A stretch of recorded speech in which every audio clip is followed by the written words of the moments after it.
Goeiemôre, ek hoop dat u sover 'n goeie oggend het, en wanneer ons nou by die woord van die Here uitkom, dit werklik tot seën sal wees. Nou, ons kan vanoggend nie by mekaar uitkom nie, weens die regulasies vir die regering neergelê het vir die derde golf, en ons moet dus elkeen so by sy eie huis probeer kerk gaan.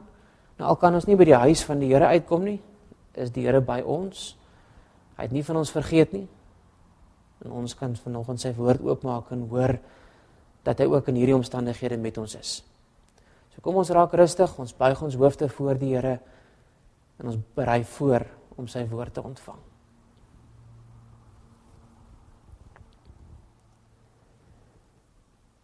Driemaal heilige God en Hemelvader, Here, u heiligheid is iets om klein voor te wees, want u is almagtig, groot, goed. Niemand en niks is soos u nie, o Here. U is regverdig. O Vader, en as ons aan al hierdie eienskappe van u dink, dan besef ons dat ons so ver die teenoorgestelde daarvan is, en dat ons glad nie waardig is om voor u te mag verskyn nie, waarin nog om met u te praat. Here, dankie dat ons deur u Seun se werk hierdie enorme voorreg kan aangryp, en dat ons nou tot u mag nader. O Here God en Hemelvader, mag u genade, u barmhartigheid, u vrede, ook nou deur hierdie diens ons deel wees. Ek bid dit in Jesus se naam. Amen. Kom ons begin vanoggend met baie mooi en 'n baie bekende loflied, Gesang 294, op berge en in dale en oral is my God. As 'n herinnering dat God oral is, ook al die plekke waar ons nie kan wees nie. Maar vers 4 sluit so mooi af, selfs in die doodse bande, ja, ook daar is ons God. Ek dink dit is 'n groot troos wat ons in hierdie dag nodig het. Kom ons sing, Gesang 294, vers 1 en 4.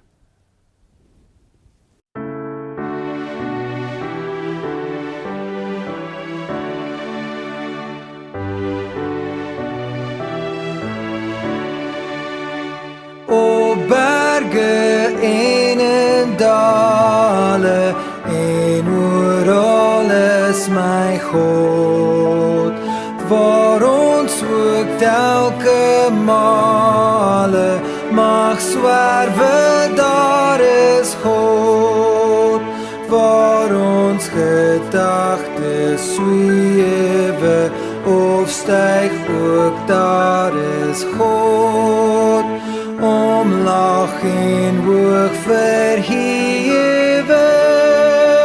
ja, oral is my God.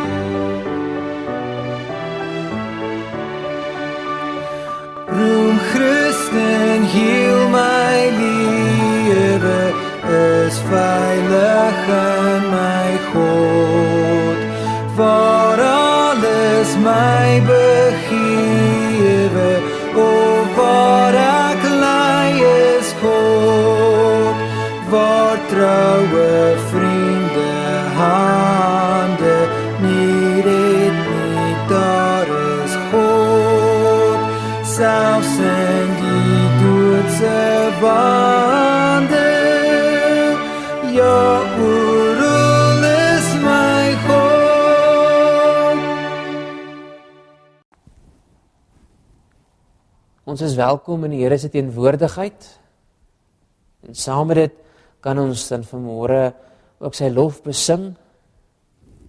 Maar kom ons bely nou teenoor mekaar en teenoor God wat die kern is hoekom ons hier is.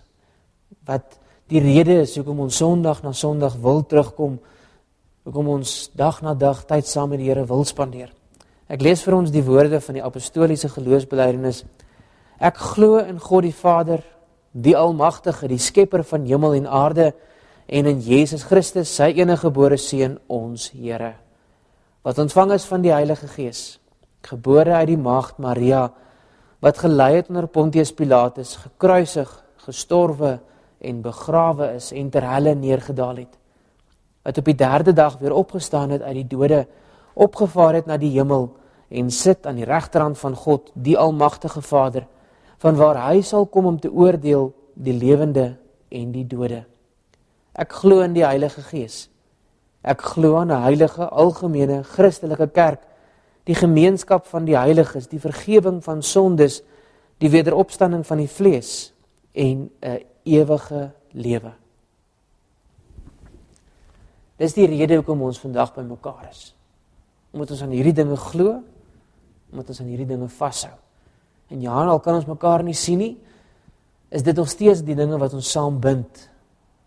En vanmôre kan ons dus so in kleinheid voor die Here gaan staan, wetend dat ons nie verdien om in sy teenwoordigheid te wees nie, wetend dat ons nie verdien om sy genade te ontvang nie. En ons kan met vrymoedigheid daar staan omdat die Here Jesus Christus ons skoon gewas het. En daarom geld daardie ongelooflike vers van Jesaja in vers 18 wat sê, ja, al was jou sonde soos skarlaken, en al was dit rooi soos purper, as God jou gewas het, dan word dit wit soos sneeu en soos wol. En daarom wanneer ons nou na die wet van die Here gaan kyk, sien wat jy nie moet doen nie. Maar gebruik hierdie wet, vat dit en kom na die Here toe en vra hom, Here, U het soveel gegee. Help my asseblief om dankbaar hierdie wet uit te leef in gehoorsaamheid. Nou, ek lees vir ons 'n samevatting van die wet, Micha 6, daarvan vers 6 af. Waarmee sal ek die Here tegemoet gaan en my buig voor die hoë God? Sal ek hom tegemoet gaan met brandoffers, met jaaroud kalwers?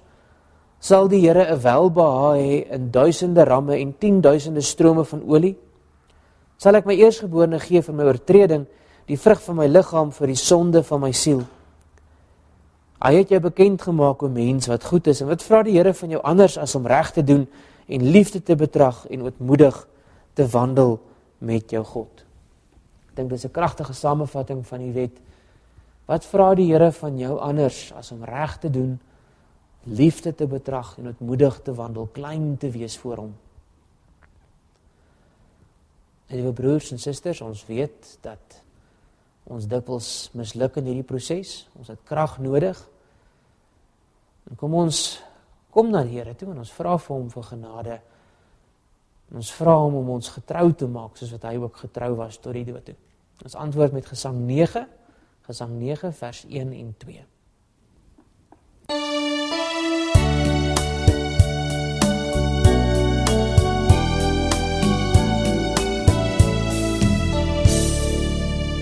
Ons is almal liefde saam, vergader in sy naam, verheerlik hom. Tot die dood was hy getrou, en daardeur is ons nou sy eiendom. Kom ons leef soos wat hy vra, en leer om te verdra, en liefde na te streef. Loof hom, Christus die Heer. Ons is almal liefde saam, verenig in sy naam, verheerlik hom. Met ons hart en mond en hand, ons kragte en verstaan, kom loof ons hom. Hou ons lewend deur die Gees, laat ons die kinders wees, en U oor alles heer. Jesus Christus die Heer.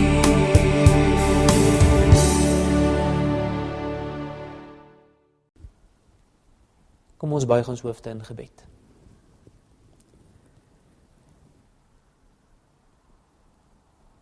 O Here God en Hemelse Vader, Here, U is ons herder, en voor U kom ons wat U kudde is, U skape is staan. O Vader, ons is diep onder die indruk van die feit dat dit 'n dor en 'n droë wêreld rondom ons is. Here, daar is min groenigheid rondom ons. Daar is min waters van rustigheid rondom ons en ons is bewus daarvan. Ons voel dit in ons lywe.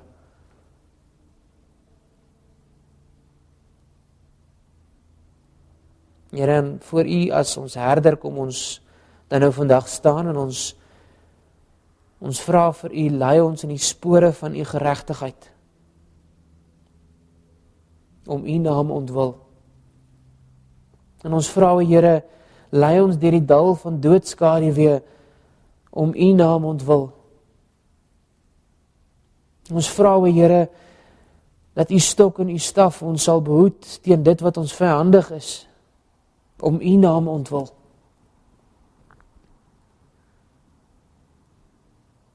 En ons vra dat U ons weer sal lei langs stille waters en groen weivelde, om U naam ontwil. Here, U weet wie in hierdie môre beproef word, watter een van die skape siek is, watter een van die skape watter nood ook al beleef. Here, U weet wat die omstandighede is, U weet wat die probleme is, U weet wat die komplikasies is. En Here, waar daar veel daarvan is, kan ons steeds weet dat U daar is en dat U in beheer is en dat U omgee en dat U die herder is wat die skape nooit sal laat staan nie. Nee, Here, U is nie 'n huurling wat sodra dit moeilik raak, die staf neerlê en een kant staan nie. Nee, U is juis die een wat die seun gestuur het om sy lewe vir die skape af te lê en dit weer op te neem. En ons bid, o Vader, in hierdie tyd waar heel wat van ons lidmate ernstig beproef word, U genade ook deur hulle beleef sal word. U liefde en nabyheid ook deur hulle beleef sal word. O Vader, ook in hierdie tyd word ons weer gekonfronteer deur die nabyheid van die dood. Reeds het ons geliefdes aan die dood afgestaan, maar o Vader, ons hoor ook so gereeld van mense rondom ons wat sterf. En ons voel hoe die dood ook al nader kruip in ons eie huis. En ons raak bang, o Here. Daardie dal van doodskaduwee is nie ver nie. En daarom wanneer ons so met die dood in die omgewing vanmôre besig is, o Vader, vra ons dat U ons sal troos wanneer ons ook U woord bestudeer in die verband. Wees ons asseblief naby, wees ons asseblief genadig. Ek vra dit in Jesus se naam alleen. Amen. Ek bedien vanmôre die woord vir ons uit 2 Korintiërs 5 vanaf vers 1 tot 10. As jy dit al ken, dan sal jy weet dat hierdie 10 verse oor die dood gaan, oor wat gebeur wanneer ons doodgaan. En ons gaan hierby vanmôre stil staan, ons gaan hiermee vanmôre besig wees. Mag die Here dit ook in ons harte seën. Kom ons lees saam. 2 Korintiërs 5 vers 1. Want ons weet dat as ons aardse tentwoning afgebreek word, ons 'n gebou het van God, 'n huis, nie met hande gemaak nie, ewig in die hemele. Want om hierdie rede sug ons ook en ons verlang om met ons woning uit die hemel oorkleed te word. As ons ten minste gekleed en nie naak bevind sal word nie. Want ons wat nog in die tent is, sug en voel beswaard, omdat ons liewer nie ontklee nie, maar oorklee wil word, sodat die sterflike deur die lewe verslind kan word. Maar hy wat ons juis hiervoor toeberei het, is God, wat ons ook die Gees as onderpand gegee het. En daarom het ons altyd goeie moed, en ons weet dat as ons in die liggaam inwoon, ons van die Here uitwoon. Want ons wandel deur die geloof en nie deur aanskouing nie. Maar ons het goeie moed en verkies om liewer uit die liggaam uit te woon en by die Here in te woon. En daarom lê ons ook ywerig daarop toe, of ons inwoon of ons uitwoon, om hom welbehaaglik te wees. Want ons moet almal voor die regterstoel van Christus verskyn, sodat elkeen kan ontvang wat hy deur die liggaam verrig het, volgens wat hy gedoen het, of dit goed is of kwaad. Geliefdes in ons Here Jesus Christus, Richard Baxter was 'n predikant wat so in die 17de eeu rond gelewe het. En as 'n jong predikant, 35, so 'n bietjie ouer as wat ek nou is, het hy op 'n stadium baie ernstig siek geword. En hy en die mense rondom hom het gevrees dat hy sou doodgaan. En terwyl hy siek was op sy sterfbed, het hy toe die gewoonte begin om 'n halfuur elke dag oor die lewe na die dood te dink. Baie jare later het hy geskryf dat dit een van die gewoontes is wat vir hom nog al die pad baie kosbaar is en baie beteken het. Nou, behalwe as die Here Jesus binnekort kom, voordat ons sterf, is die realiteit wat ek en jy in die oë moet kyk, dat ek en jy iewers gaan sterf. Ons gaan iewers doodgaan. Iewers gaan jou hart die laaste van sy omtrent 3 biljoen kloppe gee, dis nou as jy sterk is. Jy gaan jou laaste asem intrek, jy gaan jou laaste asem uitblaas, en daarna gaan daar nie weer wees nie. Wat dan? Wat gebeur dan? En is te verstaan as jy op hierdie punt, as jy daaroor dink, baie vrae het. Ons hou daarvan om voorbereid te wees. Ons hou nie daarvan om onkant gevang te word nie. En ongelukkig kan ek nie sê dat ek al daar was en teruggekom het en uit ervaring uit vir julle kan verduidelik wat er gebeur nie.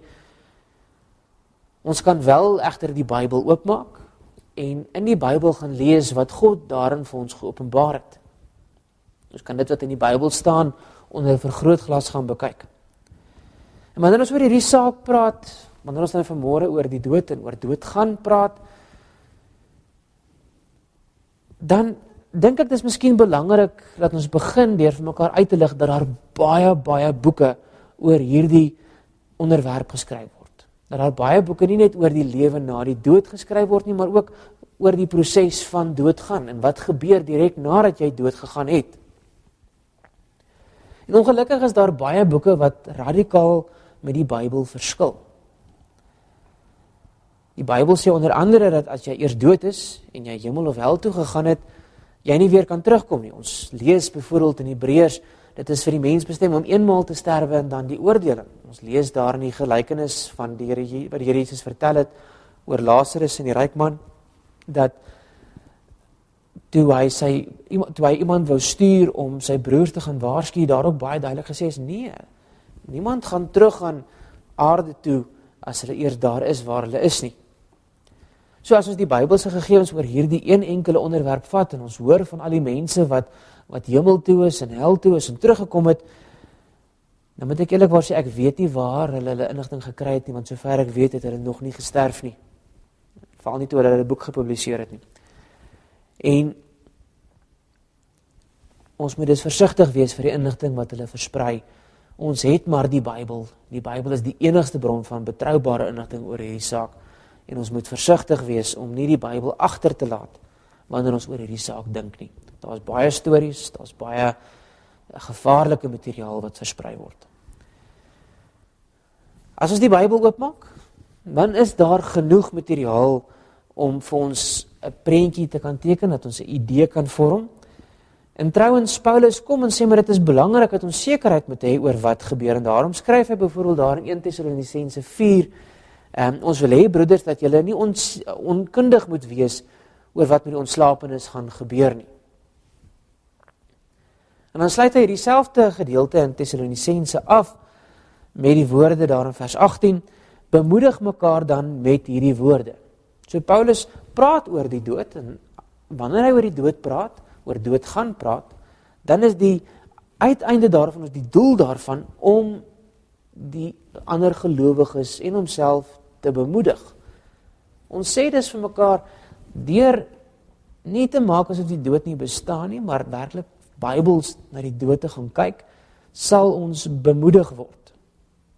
So kom ons doen dit. En hierdie deur mekaar tyd het ons dit nodig. Ons het nodig om bemoedig te word veral as die dood al nader en nader aan ons eie huise kom. Nou kom ons begin vandag deur 'n paar belangrike dinge met mekaar te deel oor dood en dan oor die proses van doodgaan. Wanneer jy doodgaan, verander dinge. Dinge verander verskriklik, nie net vir jou nie, maar ook vir die wat jy agterlaat. Maar ons moet ook vir mekaar sê dat daardie verandering nie die heel laaste verandering is wat jy gaan beleef nie. Want as jy doodgaan voordat die Here Jesus terugkom, gaan daar nog een groot verandering plaasvind. En dit is dat met die Here Jesus se wederkoms, hy ons gaan opwek uit die dood uit en vir ons verheerlikte liggame gaan gee. Spesifiek so vir die gelowiges. So, tussen die tyd wat ons dan nou doodgaan, as ons voor die Here Jesus se wederkoms doodgaan, en dan nou die Here Jesus se wederkoms, daardie tyd tussenin, noem ons die tussenstaat of die tussentydperk. Nou, die tussentydperk is in 'n sekere sin as ware 'n voorportaal vir die ewige lewe. En wat ek daarmee bedoel is dat dit wat jy in die ewige lewe gaan beleef, gaan jy in 'n sekere mate reeds in die tussentydperk beleef. En nee, jy kan nie van kant verander nie. Jy kan nie as jy in die hel is, sê hoorie sommer ek is eintlik lus om hemel toe te gaan nie. Dan is dit reeds te laat. En ons weet dit, want ons lees byvoorbeeld in die Bybel, as die Here Jesus oor die gelykenis van Lazarus en die ryk man praat, dat daardie lyn vir ons baie duidelik neergelê word. Die regverdige en die onregverdige spandeer nie hierdie tussentydperk op dieselfde plek nie, dit is op verskillende plekke. Lazarus en Abraham was in heerlikheid gewees, die ryk man was in pyniging gewees. Dit wil wel voorkom asof die ryk man Lazarus kon sien, maar hulle kon nie by mekaar uitkom nie. En ons weet dat ons hier met die tussentydperk te doen het, omdat die ryk man Lazarus wou stuur om sy broers te waarsku wat nog gelewe het, maar dat hy dit nie kon of mag gedoen het nie. So hierdie gelykenis speel dus af in die tussentydperk. Hierdie gelykenis vertel ons dus iets van wat gebeur op hierdie oomblik in die hemel en daar verder. Nou vir ons doel vanoggend gaan ons nie te veel op die ongelowige fokus nie, ons gaan miskien hier en daar so vinnig na hulle verwys. Ek wil eerder op die gelowige self fokus en wat met die wat reeds gesterf het gaan gebeur het en wat met my en jou gaan gebeur wanneer ons ook dan nou binnekort gaan sterf. Die Bybel noem die plek waarheen die gelowige gaan op 2 verskillende name. Die eerste naam is die hemel en die tweede naam is die paradys. En dit is definitief die moeite werd om net vir 'n oomblik na elkeen van hierdie 2 name te gaan kyk. Ons moet weet dat die hemel nie 'n plek is wat jy op enige kaart sal kry nie. Met ander woorde, dit gaan ook nie moontlik wees om iewers, as jy slim is, by die agterdeur van die hemel in te sluip nie. Daar is maar een pad hemel toe en dit is ons Here Jesus Christus. Nou, al gaan jy die hemel nie op 'n kaart kry nie, moet jy verseker weet dat die hemel 'n plek is. Dit is 'n plek en daarom moet ons maar tevrede wees om vir nou te weet dat die hemel is daar waar God is. Dit is die beste manier hoe ons dit kan beskryf. En ons weet dat die hemel is daar waar God is, want die hemel is sy woonplek. Ons bid mos, onse Vader wat in die hemel is. En hoeveel keer hoor ons nie dat hy op sy troon in die hemel sit nie. So, dit is die eerste plek waarheen die gelowige gaan wanneer hy doodgaan. Die tweede naam wat gebruik word vir die plek waarheen die gelowige gaan wanneer hy dood word is die paradys. Nou, die woord paradys is 'n baie interessante woord. Hy kom net op 3 plekke in die Nuwe Testament voor. En die eerste van daardie 3 plekke is Lukas 23 vers 43, daar waar die Here Jesus vir die een wat langs hom gekruisig gesê, ek sê vir jou vandag sal jy saam met my in die paradys wees. Nou, die woord paradys was oorspronklik 'n Persiese woord wat 'n baie spesifieke gedagte oorgedra het. Die woord paradys verwys na 'n tuin, 'n groot tuin of 'n parkie wat omheind is of 'n muur om het, 'n hoë muur om het. En wanneer jy die woord paradys gebruik, dan is die gedagte wat in jou binneste moet opkom een van vrede en skoonheid en orde, 'n lieflike, pragtige tuin. Nou, toe die Jode heel wat later die Hebreëse Ou Testament in Grieks vertaal het, dit was nog in die tyd, nog voordat die Here Jesus aarde toe gekom het hulle dan nou spesifiek die woord paradys vir die tuin van Eden gebruik. En as die Here Jesus dus daar in Lukas kom sê vir die iemand langs hom gekruisig is, dat die persoon vandag saam met hom in die paradys gaan wees, dan kom sê die Here Jesus, dit wat die mens verloor het toe Adam en Eva uit die tuin van Eden uitgejaag is, kry hy nou weer terug as hy in die Here Jesus Christus sterwe. Nou, uit hierdie gedagtes uit kan ons dus met sekerheid sê dat God se kinders iewers heen gaan wanneer hulle sterf. Nommer 1, dat hulle gaan om saam met hom te wees. Nommer 2, en dat die plek waarin hulle gaan besonders is. Hierdie 3 gedagtes kan ons vasvat. Nou, beweeg ons dan nou aan na ons skrifgedeelte toe, wat ons nou saam gelees het, daar na 2 Korintiërs 5 vers 1 tot 10 toe, dan sien ons dat Paulus baie seker is, dat hy ook op pad is na daardie plek toe. Hy is baie seker, dat die dinge wat hy beskryf vir hom wag. Daar is een ding waar hy egter wel onseker is, en dit is, of hy hierdie ding gaan beleef, voor die Here Jesus terugkom, met ander woorde, gaan hy sterf, of gaan hy nie sterf nie, maar gaan hy nog lewe terwyl die Here Jesus terugkom, en gaan hy dadelik in heerlikheid opgeneem word. Nou, Paulus het intussen 'n antwoord gekry, hy het gesterf, maar sy vraag het intussen nou my en jou vraag geword. Ek en jy moet ook vra, gaan ek sterf voordat Jesus kom? Of gaan ek nog lewe wanneer die Here Jesus terugkom? Ons moet uitvind. Ons sal sien. Dit maak egter nie baie saak oor watter een van die twee dit gaan wees nie.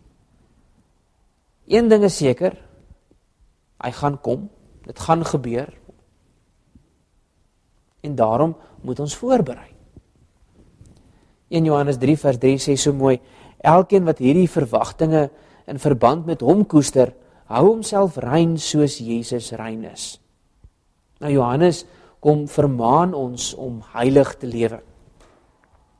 Nou, ek onthou toe ek nog in die huis was, dat my ma 'n naaldwerk skêr gehad het. 'n Baie besonderse skêr.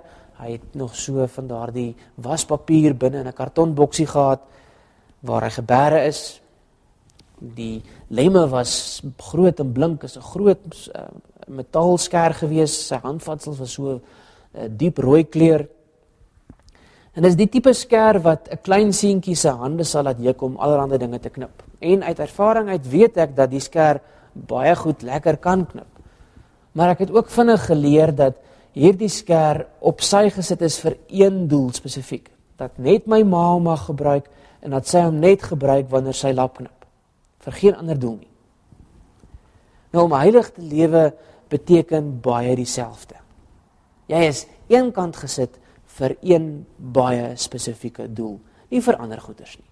En jy kan dus nie jou energie en jou tyd gebruik om ander dinge te doen nie. Jy is heilig, een kant gesit vir God, ter wille van God. Johannes kom verduidelik, as jy Christus en sy wederkoms en die dood of die lewe na die dood regtig ernstig opneem, dan het jy nie 'n ander keuse as om 'n heilige lewe jou prioriteit te maak nie. Elkeen wat hierdie verwagting in verband met hom koester, hou homself rein soos wat Jesus rein is. Nou kom ons fokus so 'n bietjie op ons teksgedeeltes in. In 2 Korintiërs 5 vers 1 kom maak Paulus 'n groot vergelyking as hy sy liggaam nou hier as 'n tentwoning beskryf. Hy sê sy liggaam nou, sy lewe nou hier is 'n tentwoning en hy beklemtoon met hierdie beeld dat dit wat hy nou beleef tydelik is. 'n Tent is tydelik. 'n Tent is nie 'n permanente struktuur nie. 'n Tent is iets wat opgeslaan en later weer afgeslaan kan word. En hy kom sê ook daarmee saam dat hy weet dat hy maar te broos is. Ons weet hoe maklik 'n tent kan skeur. Ons weet hoe maklik 'n tent kan in flarde kan verander. So, Paulus kom leer ons dat ons ook 'n tentwoning het. Maar in jou lewe is 'n tentwoning. En dat hierdie tentwoning eendag afgebreek gaan word. En dat hierdie tentwoning dan vervang gaan word met 'n permanente woning. Met iets permanents. 'n Woning wat God self gemaak het. En hierdie permanente woning waarvan Paulus praat, is dan nou 'n verheerlikte liggaam. Een wat nie onder tyd sal ly nie, een wat nie as gevolg van siekte en seer en allerlei dinge sal vergaan nie, 'n permanente struktuur. In 2 Korintiërs 5 kom vul Paulus dan nou hierdie beeld wat hy gebruik het aan. Hy gaan 'n bietjie verder. Ons het nou gehoor van die huis wat die tent gaan vervang. Nou hy sê die liggaam is nie net 'n tent wat met 'n huis vervang gaan word nie.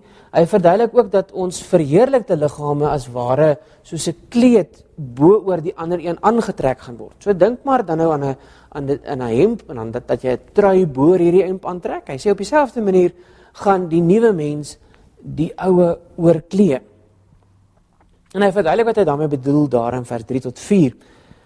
Hy sê ons verkies dit om nie eers uitgetrek te word en 'n tyd lank kaal te wees, voordat ons met ons verheerlikte liggame beklee word nie. So hy verwys spesifiek dus na hierdie tussentydperk, waar ons siele dan nou van ons liggame geskei word, en ons dus sonder 'n liggaam is. Hy sê, dit is beter dat ons die ou kleed aan het, en dat ons binne 'n oomblik die nuwe kleed ontvang. In ander woorde, hy sê dit is ver beter om op die dag van die wederkoms te lewe en binne 'n oomblik verander te word. En 'n mens moet mooi verstaan hoekom Paulus hierdie beklemtoning so kom neersit. Hoekom dit beter is om op daardie dag nog te lewe as wat dit is om te sterf en 'n tyd lank sonder 'n liggaam of kaal te wees, voordat jy dan nou uiteindelik jou ewige woning gaan ontvang. As jy in gedagte hou met wie Paulus praat, dan begin dinge bietjie meer sin maak. Paulus het met 'n klomp Grieke in sy tyd gepraat. En hulle het in daardie tyd geglo, of van hulle ten minste het in daardie tyd geglo, dat jou siel goed is, maar dat jou liggaam sleg is. En hulle het dus begin om goeders te skei. Hierdie ding is goed vir my siel. Hierdie ding is goed vir my liggaam, daarom is dit minder belangrik. En hulle was een van die eerstes wat geglo het, dat jy dinge moet doen om jou siel te voed.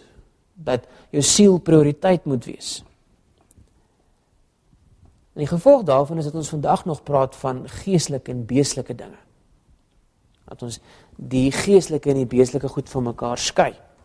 En Paulus kom en hy gooi hierdie hele appelkar om. Hy is baie ernstig daaroor. Ons kan nie geestelike en liggaamlike dinge skei nie. Ja, ons siele gaan vir 'n tyd lank van ons liggame geskei wees, maar God het ons liggaam en siel gemaak. En wanneer ons uiteindelik in die ewige heerlikheid ingaan, gaan ons liggaam en siel wees.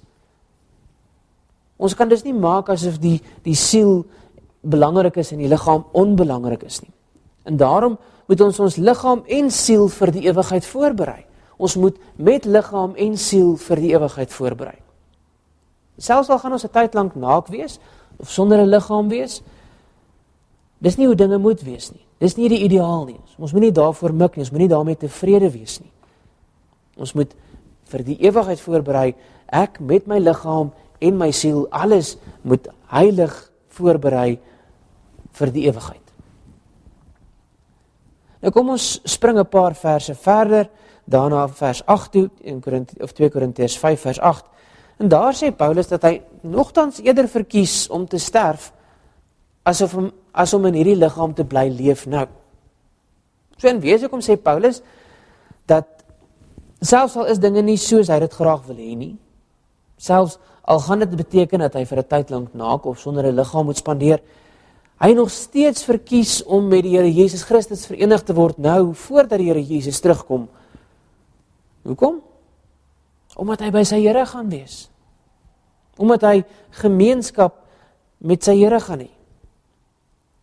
Vir die gelowige, selfs al is dit nie ideaal nie, selfs al is dit nie wat ons graag na uitsien nie, is dit beter om saam met Christus in sy hemelse paleis te gaan bly en ons tentwoning hier agter te laat en dan later ons eie woning te kry, as wat dit is om hier te bly tot op die punt dat ons tentwoning met die ewige verwissel gaan word. Dis hoekom Filippense 1:23 sê dat hy verlang om met Christus te wees. Nou kom ons vat dit alles mooi saam. Wanneer Paulus oor sy dood praat, dan is daar een gedagte by hom aanwesig en jy loop hierdie gedagte aanhoudend raak. Hy sit nie en wonder of die kleinkinders die koppies met die goue randjies mooi gaan oppas en of hulle erfporsie gaan waardeer of wat ook al die geval is nie. Vir hom gaan dit daaroor dat hy met sy Here verenig gaan word. Sy dood is daardie oomblik wanneer hy finaal permanent met sy Here verenig gaan word en hy sien uit daarna. Dis al wat hy wil hê. Dis al waaroor hy bekommerd is. Of hy nou lewend en of eers na sy dood met Jesus verenig gaan word en of Jesus gaan terugkeer voordat hy doodgaan of nie, daardie dinge maak nie vir hom soveel saak nie. Vir hom is die lewe sterwe, of vir hom is die lewe Christus en die sterwe wins. En daarom sê hy, as hy dan eers moet doodgaan voordat die Here Jesus kom, dan is dit goed so. Hy aanvaar dit. Hy sal tevrede wees om sy tent agter te laat en dan daar by Christus in te trek. Of andersom gestel, hy sal tevrede wees as hy tydelik moet uittrek voordat hy die ewige kan aantrek. En geliefdes, hy glo dis beter, want hy word met Jesus verenig. Nou die punt agter die punt is dit, gelowige, jy is op pad om met jou Here verenig te word. En dis al wat saak maak. Jy is op pad om saam met jou Here op 'n besonderse plek te wees vir altyd. En dit is al wat tel.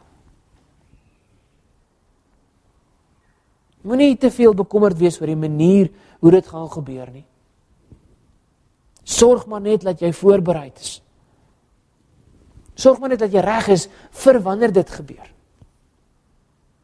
En ja, al beteken dit dat jy vir 'n tyd lank jou tentwoning moet agterlaat en dat jou liggaam en jou siel van mekaar geskei moet word, dan is dit goed so. Ja, al beteken dit dat jy vir 'n tyd lank moet ly. Jy is op pad na jou Here toe. En daarom, jy moet 'n heilige lewe lei. Jy moet voorberei. Dit is my so mooi as die Here Jesus vir ons daar met daardie moordenaar langs hom praat. En ons besef, maar is nooit te laat om te begin om heilig te lewe nie. Want al wat daardie moordenaar kon doen, was om sy vriend te berispe en met die Here Jesus te praat. Dis al wat hy kon doen. Maar is nooit te laat om te begin om heilig te lewe nie. Dis belangrik. Dis nooit te laat om te begin voorberei nie. Nou iets wat ek persoonlik uit hierdie gedeelte saamvat as ons oor die proses van dood en doodgaan dink, is hoop. En dis wat Paulus op die tafel kom sit wanneer hy oor dood en oor doodgaan praat. Die dood het sy angel verloor. Die dood is 'n groot en 'n gewigtige verandering. Dis 'n permanente verandering, maar hy het sy angel verloor. Ons hoef nie bang te wees nie. Vir die gelowige beteken sy dood dat hy met sy Here verenig word. 'n Ongelowige, veral as die ongelowige al bejaard is, moet elke doodsberig wat hy ontvang soos die voetstappe van 'n laksman beleef. Want hy weet elke keer kom daardie dood nader. En dan sit verby en finaal en oor en was niks verder nie. Daar's niks om na uit te sien daarna nie. Maar 'n gelowige is anders. Ons lewe nie net nie. Ons berei ook voor om te sterf.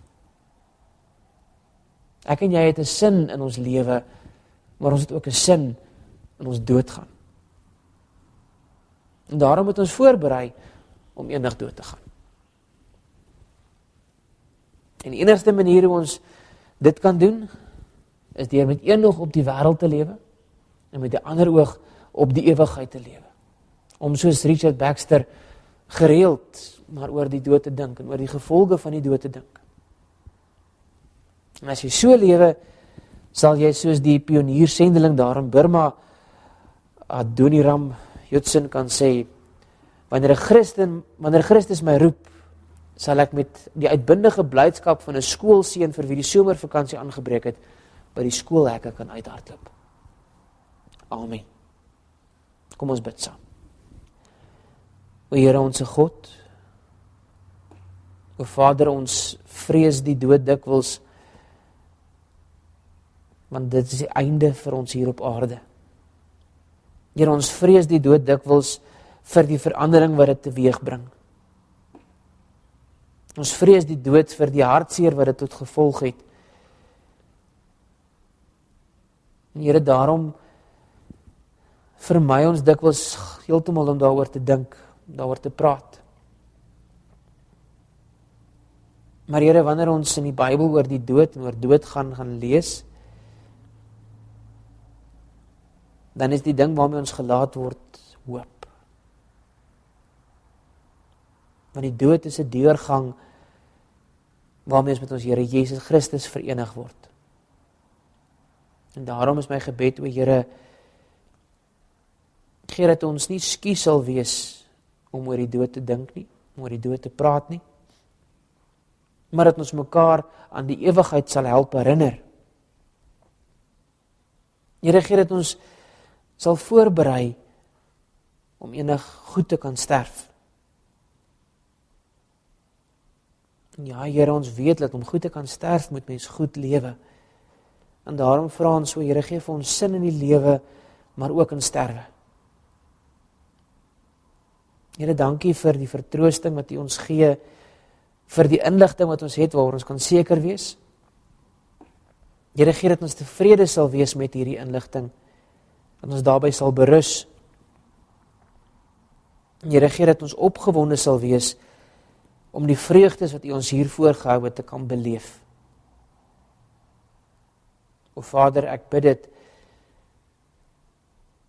want dit is waaroor die Seun gekom het om ons van die dood te red, om ons die lewe te gee tot in ewigheid. Amen. Kom ons sluit vandag af met Gesang 114. Gesang 114, ons sing vers 1 en 2. My enigste troos in lewe en in sterwe is dat ek aan die Here Jesus Christus behoort. Groot woorde.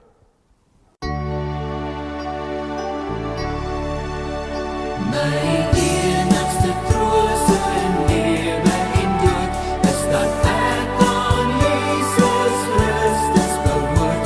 Met sy kosbare bloed het hy my vrygekoop. Dis my anker, my vaste woord. Ek behoort aan die Here, niks sal my ooit van hom kan skei. Met sy kosbare bloed het hy my vrygekoop. Dis my anker, my vaste woord.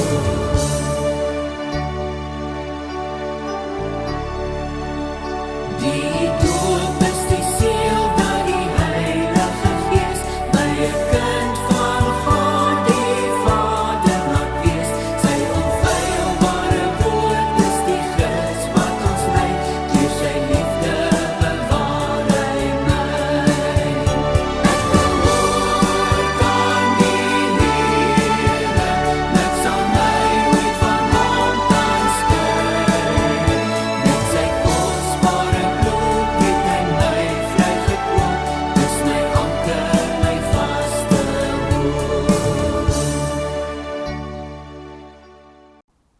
Kom ons ontvang die seën van die Here en dan gaan ons in sy vrede. Hy sal jou seën en jou behoed. Hy sal sy aangesig oor jou verhef en aan jou genade gee. Hy sal sy aangesig oor jou laat skyn en jou sy vrede gee. Amen.